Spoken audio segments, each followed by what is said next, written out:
Hello, everybody, and welcome to episode 47 of Ask the CEO with Avrohom. Today is a very special episode. We're doing something real different here. So today is episode where my guest turns the tables on me and interviews me. But just before he does, we're going to give him a few minutes in the spotlight. So I'd like to introduce a very special guest. He's the founder and CEO of Louisa Voice in Waldwick, New Jersey. He's also a writer for the Tech Talk section of Meadowlands USA with a subscriber base of 10,000 readers. It is my pleasure to welcome Peter Krautle. Welcome, Peter. How you doing? Hey, doing well. How are you doing today? Good. Fantastic. So we're getting to the close of the summer season, getting into Labor Day. Are you doing anything special? No, other than biking, and we're gonna try and enjoy the cool weather, and I think this weekend we're gonna bike down to the Hudson River and back again. That's really nice. Yeah. That's beautiful. So, Peter, tell me just a little bit about Louisa Voice. What is it, and what do you do there? Well, the original objective was to build really great telephone systems for small and medium business at affordable prices, and both in terms of the installation as well as the ongoing support costs. So that's where we started, and we started actually prototypes and small installations in 2010, and then I started doing this full time in 2013, and we work with open source software. I'm a contributor to one of the open source software streams. It's called SIPXCOM, and we also work with open source firewall technology, and so we kind of bundle the two together, and it creates a real low cost footprint for a telephony server. And then all the customer has to do is buy the phones, and they usually get their payback in about under a year versus a hosted environment such as what you would have from a carrier such as Verizon or Optimum or Vonage, who basically charge you on a per user, per seat basis. So if you have 6 users in your small business, you pay 6 times $30, $180 a month just for the phone service. And what we kind of do is we say, why don't we create this thing called a SIP trunk back to a carrier, and you can buy that at about $1 a month per trunk. And then you basically buy, particularly for small businesses, you buy your voice connectivity on a per minute basis. And that's where you really drop your ongoing support costs from $180 to $200 to $300 a month. A small business might pay in a hosted environment, and you're getting it down to under $50 per month. So when you look at those economics within the course of a year, the customer usually pays for any of the upfront capital costs. Sure. That sounds like an amazing business model you have. And besides seeing better cost savings from, let's say, a hosted model, it sounds like it's a lot more competitive than, say, a traditional phone system model as well. It is, because there's no licensing costs involved. Our original business model was to say, why don't we sell on a per user basis? And then we didn't charge for support. And we moved away from that, and we said, really what we are is a professional services company focused on telephony and core IT business. And I can explain what we mean by core IT in a moment. But really what we're doing is selling our professional expertise to small and medium businesses. Any equipment that we buy for them, we don't mark up at all. Often we just get the customers to order the equipment themselves. They just order it, we assemble it, we put it together. It's a really low cost environment. And not just a low cost, but in today's highly commoditized industry, this is a major differentiator where you're not focused on nickeling and diming the customer and getting them coming and going. You're like you said, you're selling your expertise, and that's something that is a differentiator in this industry. Absolutely. Fantastic. So, Peter, how did you get started with this? So I worked for 30 years for Nortel and Avaya, and one of my last projects, or one of my projects in the mid-2000s, was basically looking after voice for the cable industry and repurposing the large centralized voice switches that Nortel was putting together, repurposing them for cable. And what that means is that we'd have to take the requirements for packet cable, which is the cable consortium in the United States and Canada, and take their standards and build them into the switch, and then do all the integration with the cable modem termination systems and cable modems. And so we basically build a cable lab where the development was taking place in Ottawa, Ontario. And we integrated with cable modem termination systems to build that solution. One of the things that came out of that was SIP trunks, and I got very fascinated by that. And one of the projects that we had with a company, it was called Adelphia at the time, and they were in Chapter 11, and they wanted to get into the voice business, just as all the other major cable companies were introducing voice. And they said, but we don't want to worry about the facilities, having to put in facilities to every central office where we want to offer service. So why don't we build a SIP trunk and connect that to a major carrier such as Level 3?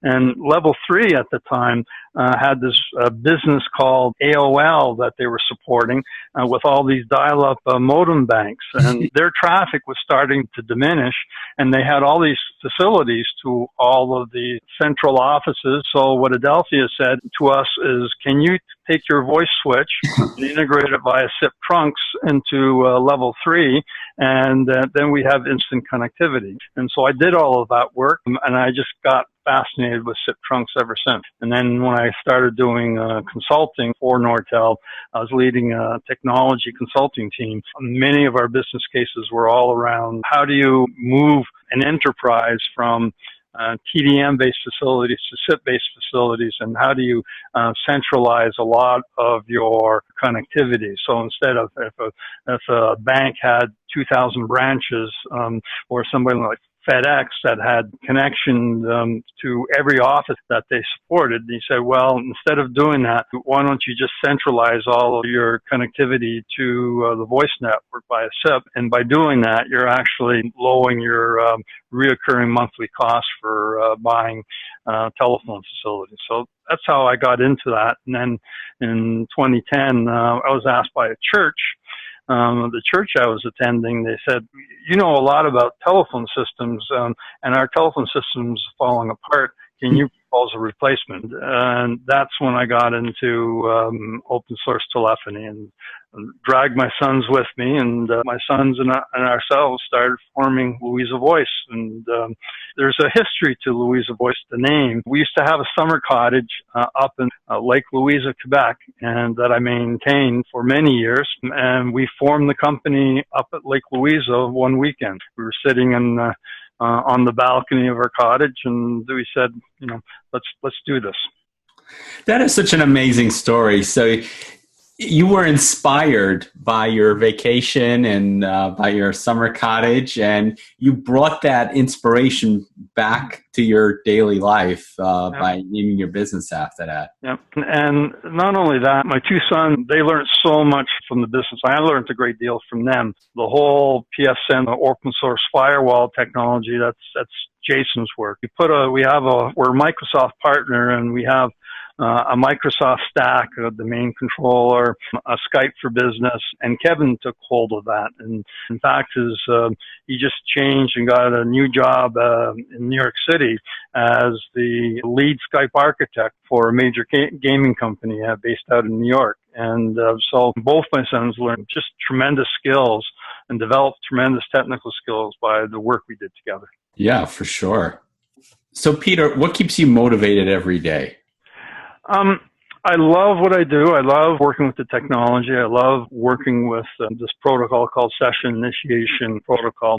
I love working with people, and so that keeps me going every day. And although sometimes it's a little scary being out on your own, and you're wondering where the next contract's going to come from, where the next paycheck is going to come from, on the other hand, it's very rewarding because in a certain sense, you're controlling your own destiny. For sure. Yeah. And it's important to stay positive through the ups and downs. So several times a day, I go through these sets of affirmations that keep me humble, keep me working hard, keep me positive, and keep me motivated. And, let's just take a moment to talk about that, because there's this statistic that a person says to himself something like 50,000 words a day, which is basically a book. And, you're basically reading a book in your head the whole day. And when things become challenging, right, there's two ways to look at it. You could beat yourself up, or you can raise yourself up.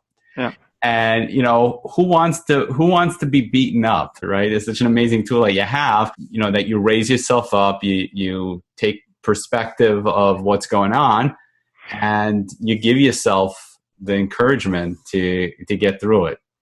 Exactly.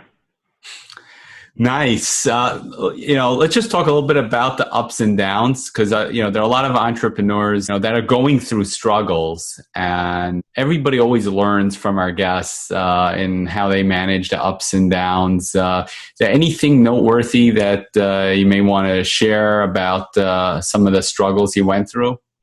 The things I repeat to myself every day, it's sweating the small stuff, worrying about the details. Every time I go on to a customer site, I always ask myself, or I take on a new project, what can go wrong? And I say, can I prepare for this beforehand? What are the things that if I don't know something 100%, how do I just prepare myself for every eventuality, so that when I'm at the customer's site, the work that I'm doing goes seamlessly. It goes smoothly, and everything goes the way it's supposed to go. So I do a lot of sweating the details and trying to test things, particularly when you're working with open source technology, and you're working with new releases and you're doing upgrades. There are lots of things that can sometimes surprise you, but you can learn to minimize that. You can learn to test against that. And I'm just working with a large client in the Midwest at the moment,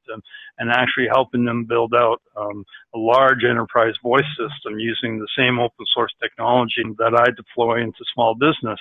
And the lead engineer, and she's very, very experienced, I'm kind of training her and on the disciplines of, here are all the questions that you need to ask yourself as you troubleshoot a problem, right? And so this morning she called me up and she says, this one user, their phone is, for some reason, is not registering to the voice server. And so I walked her through, what are all the questions that you need to ask yourself, and what are all the things that you need to check. And I always remind myself, I'll go through these affirmations with you. The one is a quote from St. Augustine, and it says, "Hope is two beautiful daughters.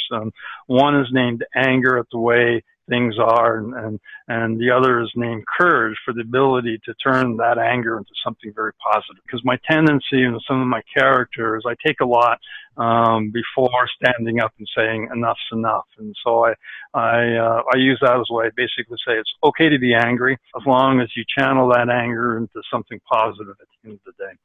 And then the second affirmation that I always remind myself, and this keeps me humble, is inner peace comes from a profound sense of forgiveness, both of others, but especially of yourself. So when you make mistakes, you need to be able to say, okay, I made that mistake. I'm sorry. And even if the mistake wasn't your own fault, it somehow has some impact to others. I'm never too big, and I'm never too proud to be able to say, I'm sorry for how my mistake made you feel. Or even if it wasn't my mistake, I'm sorry that this happened. And usually what I find is that helps me in terms of saying, reduce the amount of I could have, I should have, all the second guessing and the questions that you ask when you make a mistake.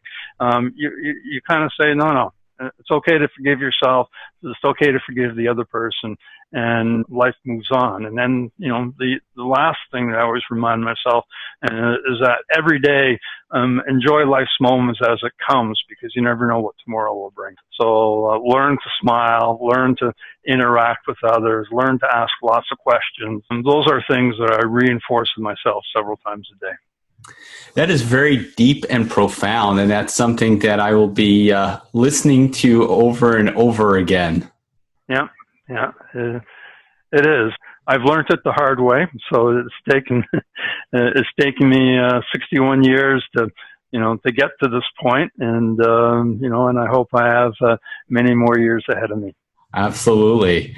And, life is a journey. We're constantly learning every day. Yeah, absolutely. Fantastic. Peter, who would be an ideal customer for you? So an ideal customer would be a customer that's just building out a new office, opening up a new restaurant. I did 2 restaurants where they were just building them out for scratch and put in their phone systems. So that would be an ideal customer. Another one would be customers whose voice systems are at end of life, starting to fall apart and need immediate replacement. So that would be another example. And the third one would be a customer that's spending lots of money on telecommunications and wants to find a way to reduce their costs. Fantastic. All right. So let's turn the tables now. Okay. So the Tech Talk magazine, let me talk a little bit of the Meadowlands USA. It's probably the largest chamber of commerce in New Jersey, and it caters to larger types of enterprises. And so when you think about where the stadium is, the MetLife Stadium is in that area, there's a lot of manufacturing, a lot of corporate businesses. It's a larger chamber. And part of what they do is they deliver a magazine, a printed magazine that gets done 10 times a year. And I'm part of a technical committee that supports the Chamber of Commerce. And we have a section in that magazine called Tech Talk, and we have different themes. And the theme that is going to be for the next 2-3 issues is all about cloud-based services. And I couldn't think of a better individual to talk about cloud-based services in computing than yourself. So I'd really be interested in your perspective and how you got into cloud-based services, what types of services you're offering today, and more importantly, because I know that you've been very passionate lately about the Internet of Things and different types of ways of communicating creatively. So I'm wondering whether your concept of the Internet of Things or the work that you're doing on the Internet of Things, how that came to be from your work on cloud-based services. Yeah, sure, for sure. We start with my history. So I've been in telecom for 20 years. Like yourself, I worked for Avaya. You came in on the Nortel side. I came in from the Lucent Avaya side. So I got to work with Avaya for 9 years. And then 1 year I worked at Avaya, but I was managing a partnership with Verizon. So I got to work out of a Verizon office for over a year. I got to see how the service providers work. Which office did you work out of? Mainly 36th Street in Manhattan. Okay. But I did go around some of the other offices. So I got to see Garden City. Now, the office in 36th Street, that was also a central office, was it not? Yeah. It also had a whole bunch of, that's where they started building out co-location cages for CLECs to install their equipment and connect back into Verizon. Right. That was a major center over there. Yeah. Another location I worked out of was somewhere in the Wall Street area. They have an office over there. Okay. So I worked for Avaya. I got to work with Verizon. And then for the last 11 years, I had my own business where I helped Avaya partners and resellers with installation and maintenance and support of their phone systems. Now, a couple of years ago, I jumped on the cloud bandwagon. So I started getting really passionate about cloud. I noticed how the industry was shifting towards a subscription-based model. And this is basically how we started off our conversation today, where people were looking to save costs. And in some instances, cloud is better. In some instances, premise is better.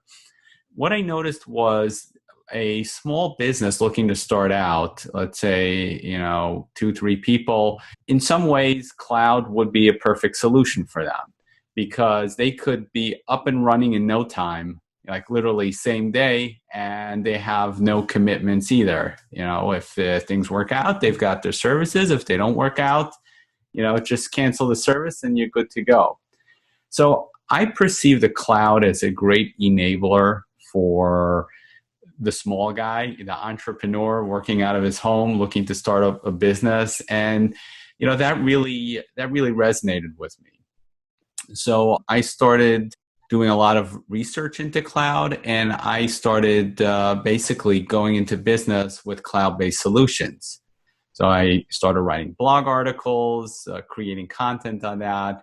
I even gave a speech on cloud, which is basically, it's all about how if you go back in time, let's say 10 years ago, and you wanted to start up a business, any kind of business, what were the costs that you would have to spend in order to start your business, right? So you would need a phone, you would need email, you would need internet service, you would need a fax machine and a CRM, right? Those are the basic tools that you need to start up a business.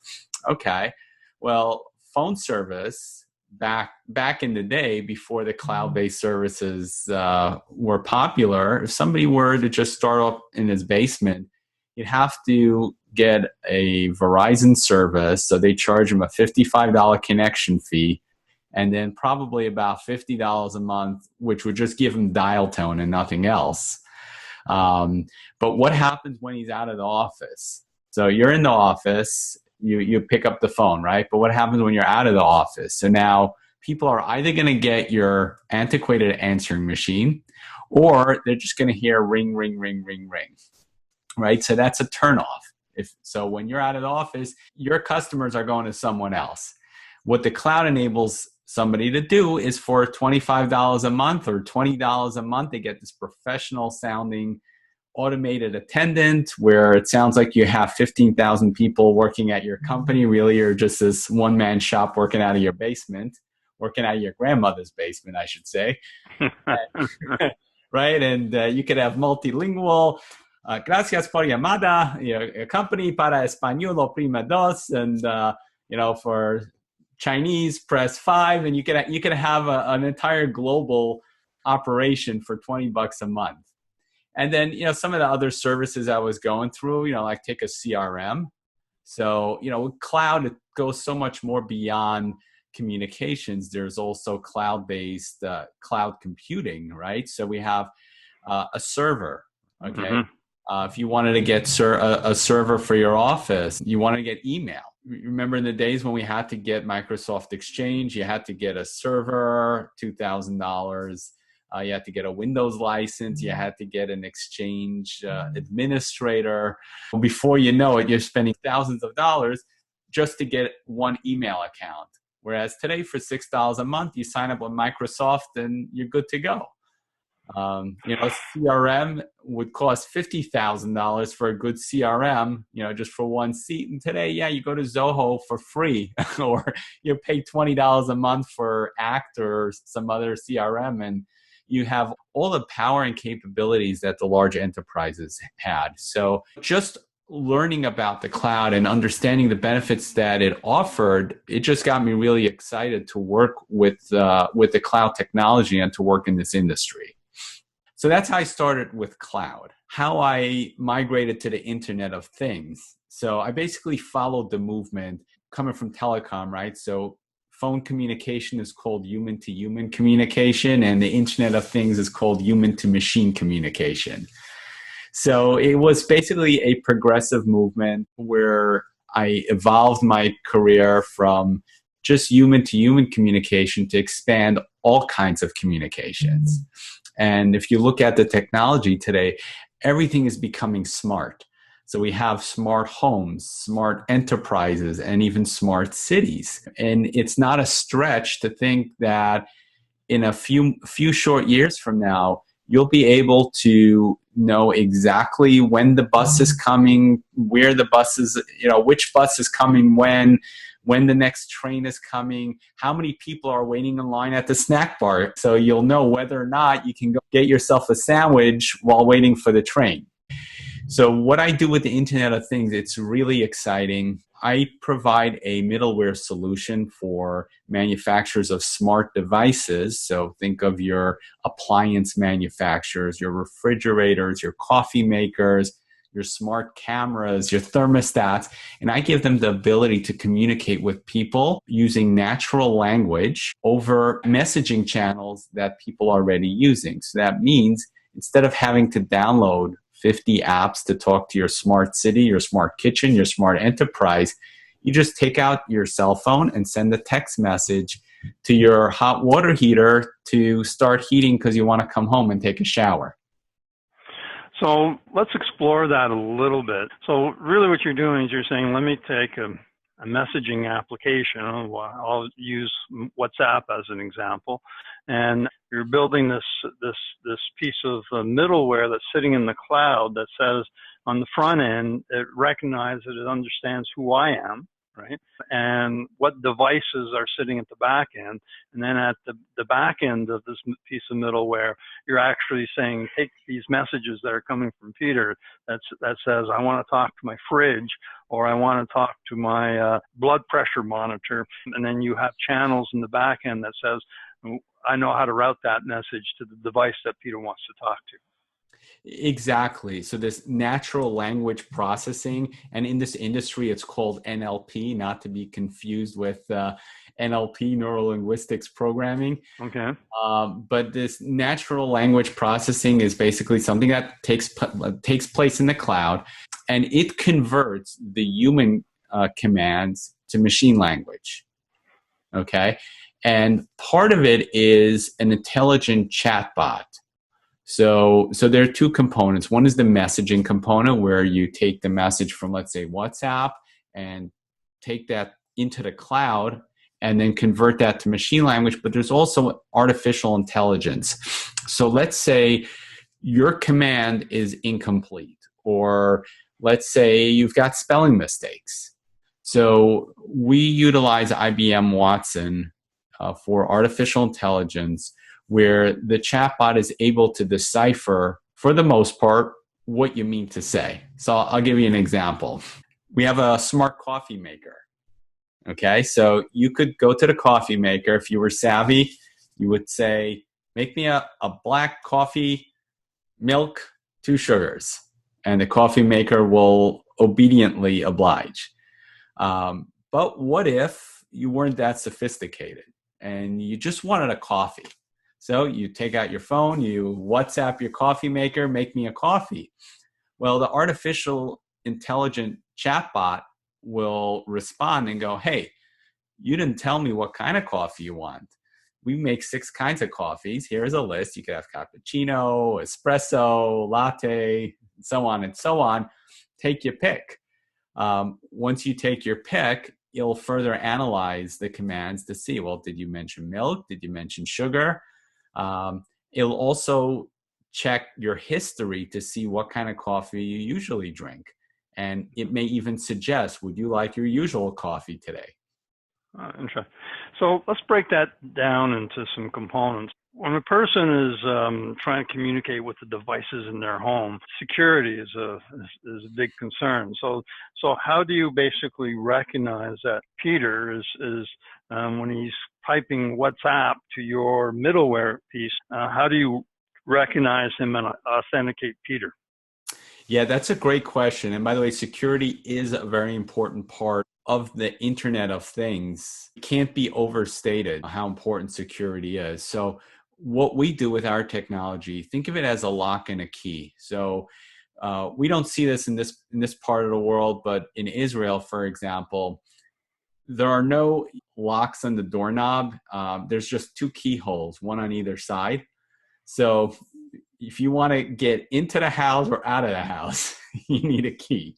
Okay, so when you get into the house, you take the key, you unlock the door, you close the door.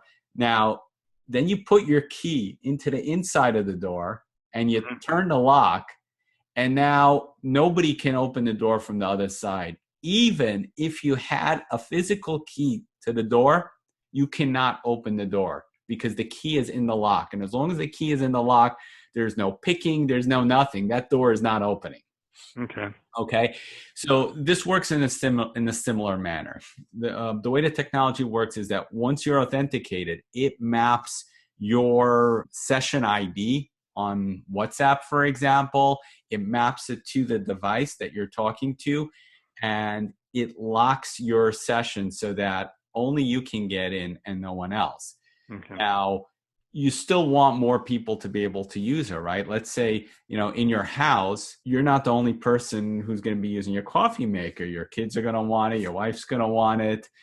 So this security mechanism enables you as the registered administrator to assign additional permissions. Now, it could be permanent or temporary. So if you have house guests, you can add their devices, their cell phones, onto your approved list of users. Okay. And now they're able to ask for coffee as well. Okay. So that kind of makes sense. So you have an authentication mechanism, some rules and administrative privileges to say these particular people are able to talk to these devices. Correct. Yes. Okay. Where I lived over in Pleasantville, New York, I was surrounded by a whole bunch of people that worked at IBM, and including a couple that were involved in the Watson project that built the Jeopardy challenge, where Watson was a Jeopardy contestant. And it was fascinating to listen to the thought process and how they basically got Watson to be able to understand ambiguity in language. It was just very, very fascinating. And so I assume that you can actually access Watson and it's sitting in the cloud somewhere? It's in the cloud, yes. Wow. Basically what you're doing is you're taking these queries and you're saying, I would like coffee, and it's an ambiguous query. And so Watson would come back and say, you know what? I need more information here before we can basically build the set of commands to talk to the device to get it to do what you want it to do. Yeah, exactly. And then that part of it comes from the programming, the additional parameters. Okay.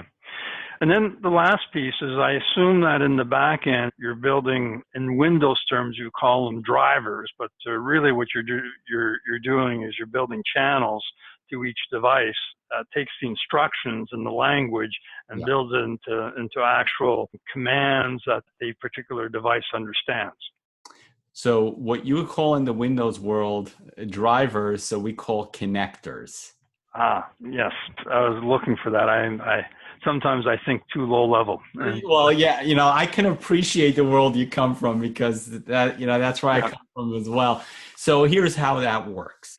A device, so we're talking about coffee maker, so we'll continue with that, right? So the coffee maker has an API, okay? We have an API, our middleware API. So what we do is we build a connector where we take our technology and we write some code to integrate our commands to the API of the device. So that's where the translation from natural language to machine language takes place. So our technology processes the natural language commands, and then we translate that into machine language, which the device will understand by connecting to their API. Okay. So the last question that I would have here is, I would assume that people would purchase this on a per transaction basis, or is there what's the business model associated with accessing this technology, or are there a number of different packages that are available to pay for this technology? Sure, and that is a great question as well. So the business model works like this. To your point, there are a number of different ways that we work with people, because the idea is that this is such hot technology that we want it to be a source of profit for the manufacturer as opposed to a cost. So we want it to be a profit center instead of a cost center. So we work with the business to come up with the best way to price this. So as an example, there's a development cost. We build integration between our technology and the device. And then there is our business model is really the messaging. So the messages that go back and forth, the WhatsApp message, the SMS text message, and we bundle it similar to a cell phone plan, where we bundle it by the million messages. Okay, so we have a million message bundle for a certain price. That's our primary business model. Now, many times working with smaller companies, we get to be more creative because sometimes that may not work for them up front, but on the back end, if we work strategically with them to find a way to implement our technology so that they're making money off of it, and it ends up being more profitable for us and better for them. If I can repeat what you just said, is there's usually to build a connector, there's a one-time development cost to do that and to do the integration. And if it's, suppose I'm a manufacturer of coffee machines, that would be to my benefit to basically do this integration so that the charge to the user, the end user, such as myself, would be minimal. I would want to buy that coffee maker because it has that capability to turn itself on and off. Right, exactly. And if you think about it, today, people have so little time. Everyone is so pressed for time. Mm-hmm. So anything that could save people time is very attractive. So think about the coffee maker, right? You've got your Bluetooth headset on. So could you imagine this? We go pick up our phone and go, "Hey Siri, send a text message, UIB test." What do you want to say to UIB test? Make coffee. Your messages. Make coffee. Ready to send it? Yes. I'll send your message. Okay, so what does that do for you? You're a single parent. You've got to get your kids ready for school. You're also the CEO of a company, and you're getting ready for a presentation. And you've got to do all of that simultaneously. You have no time for breakfast. All you want is a coffee, and I'll get you out the door. You don't even have time to take out your cell phone and hit the app to make the coffee. So you've got your Bluetooth headset on, and all you need to do is speak to your coffee maker and just tell it to make you coffee. Now, arguably, we have Amazon Alexa that does the same thing as well. So what's the differentiator? In some applications, they're the perfect fit for it. But in many applications, what I just demonstrated right now, the ability to take Siri and have it make coffee for you, you can go grocery shopping from the street, from work, around the world. You know, I was just in Israel. I could have very easily have stocked my refrigerator back home in New York using Siri because it doesn't care where I am. I don't have to be within a certain range. You know, with Amazon Alexa, I've got this device sitting on my table, and I have to be within audible range of that device. There's no extension. Mm-hmm. So that's what it gives you. So it's more than just a novelty. It gives people back time in their day. So as trivial as it seems, it's actually extremely valuable. So we talked a lot about the applications being things in the home, right? What are some of the other applications that can really benefit from this technology? Sure. So let's take something like agriculture. Today's agricultural industry relies heavily on the Internet of Things. I met with some farmers at a tech meetup a while ago, and they're basically talking about the challenges that the agricultural industry faces today. And one of them is the aging of the farm managers. So in the olden days, people worked in silos, and everything was kept in the head. Nothing was written down, nothing was passed on, and that was their competitive edge because nobody knew what they knew and they weren't sharing it, right? So as the generation is turning over, when this guy retires, forget it, this whole farm is finished. All this intellectual property that they have, meaning how the crops are planted, how the crops are harvested, when they're watered, what kind of fertilizer you use, all that, it's all going to be lost because nobody documented it. One of the things that the Internet of Things is helping with, this is something that's not even so obvious, is that it is collecting analytics on everything you do. Whatever sensors you deploy, that gets accessed by some cloud service, and then that gets logged. So now you're the farm owner. You're no longer reliant on any one person to make or break your farm or business. Okay, so let's think big enterprise. So by deploying the Internet of Things in an agricultural environment, you are providing yourself with the security to be able to perpetuate your farm, to retain your intellectual property, regardless of who is working at your business. Okay, what about the medical industry and the advances in technology to be able to monitor different capabilities of a person's body? Like, for example, my blood pressure fluctuates and sometimes it spikes to very, very high levels. And so I take my blood pressure every morning, and then if it gets high, I take it 3-4 times a day.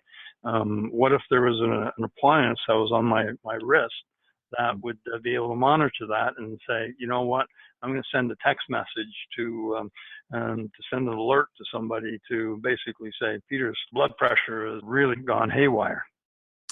Yeah, in fact, it's actually a very real application. So I did a demo the other day of this technology. Today, they have so many integrated devices that a person with a medical condition can live at home without having to go to a nursing home, without having to have even a living caregiver, because the technology is monitoring this person 24/7.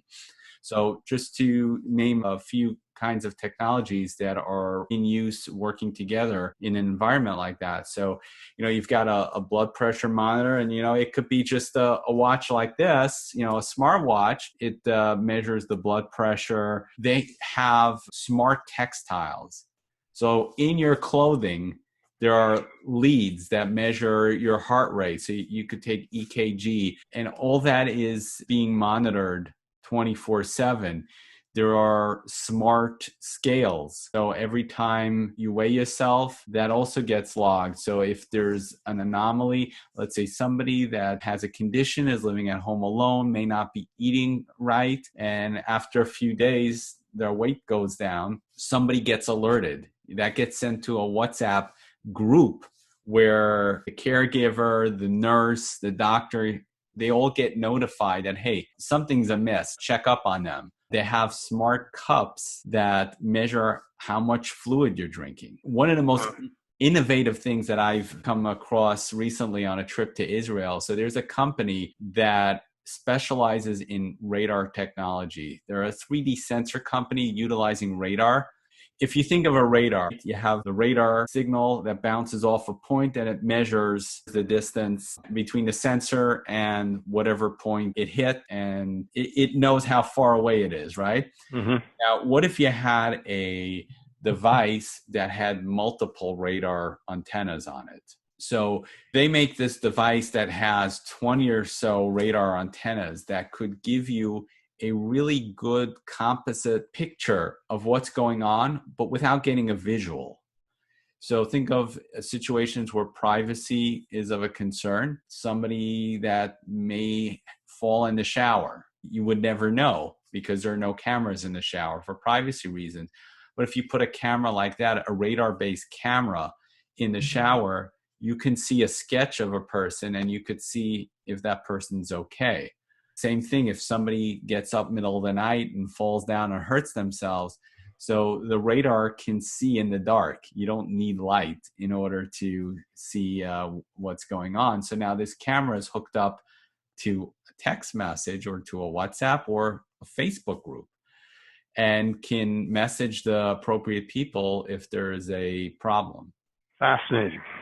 When you think about keeping people independent, particularly elderly people, and keeping them in their homes and being able to detect when something's not gone right, without invading their privacy, there's lots of potential applications for this. For sure. And just one last thing on this healthcare industry. Let's say, God forbid, there is a situation, right? The person collapsed, he had a heart attack or fell over, right?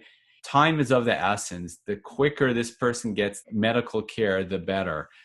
And what this technology has the capability of doing is messaging people, multiple people simultaneously. The ambulance gets called right away. The hospital is alerted. The doctor knows that this person is on his way to being transported to the hospital, so that all these arrangements can be made simultaneously. But not only that, it's there to prevent the heart attack in the first place. So when the EKG in the smart textile and the smart garment notices an anomaly, that sends a message to the nurse, who then picks up the phone and calls the person and says, hey, what's going on? Are you under stress? Is something the matter? And tries to prevent a situation from happening in the first place. Now, are these smart garments, when you put them on, are they sophisticated enough that you don't have to put on suction cups, or that they can actually detect just from the garment and the wires and instrumentation in the garment that all a person has to do is wear it, put it on? I'm actually speaking with one manufacturer that is in the middle of developing a garment that looks just like any other garment, and these are actually embedded so that you don't have to wear anything. You don't have to wear any of the suction cups or any of the things that are uncomfortable, and it just looks and feels like a normal shirt. Because that's simplicity is key to getting these applications out there and getting them deployed by large numbers of people. As you stated earlier in your introduction, life is so complex and so complicated if the technology is not dead simple to use. And that was the lesson from the iPhone, is when the iPhone came out, it was just so intuitive and so easy to use that it took off, and cell phone technology really began to take off. I would assume that the makers of smart technologies are going to have to be very, very sensitive to that in order for this technology to take hold. Yeah, for sure. And simplicity is the key. Yeah. Good. I can't thank you enough, Avrohom. This has been just an absolutely fascinating discussion. I only have 2 pages in the Tech Talk, but I think I know what I'd like to put together. Awesome. Peter, do you have any parting words of wisdom you'd like to share with the audience? I am going to quote from an astronaut, Canadian astronaut. I'm from Canada. I grew up in Montreal. And there's a book that was put together, was written by Chris Hadfield, who was the commander of the International Space Station and went up on a couple of space shuttles. He had flown the space shuttle, and he wrote a book about lessons that everyone can learn from astronauts. And it's all pretty simple. It's plan, pay attention, always think about what can go wrong in your daily life, and then plan for it and address it, and, he gives the example as an astronaut. One of the things you worry about is, well, what if I'm not around, if there's an accident in space? And so, you got to put a will together, right? And then you have to put a plan for what does the family do without these things. And I think the words of his wisdom is we often plan for what goes right, but I think we need to plan in a healthy fashion what can go wrong, and then what are the things that you can do to minimize the consequences of when things do go wrong. How do you minimize those consequences? So that's my words of wisdom from Chris Hadfield, and he said it so much more eloquently than I ever could. That's really great. Peter, thank you so much for joining us today, and I really enjoyed having you. Well, thank you, and I'm glad we were able to turn the tables here a little bit. Yeah, it was definitely fun. All the best to you, and have a good weekend.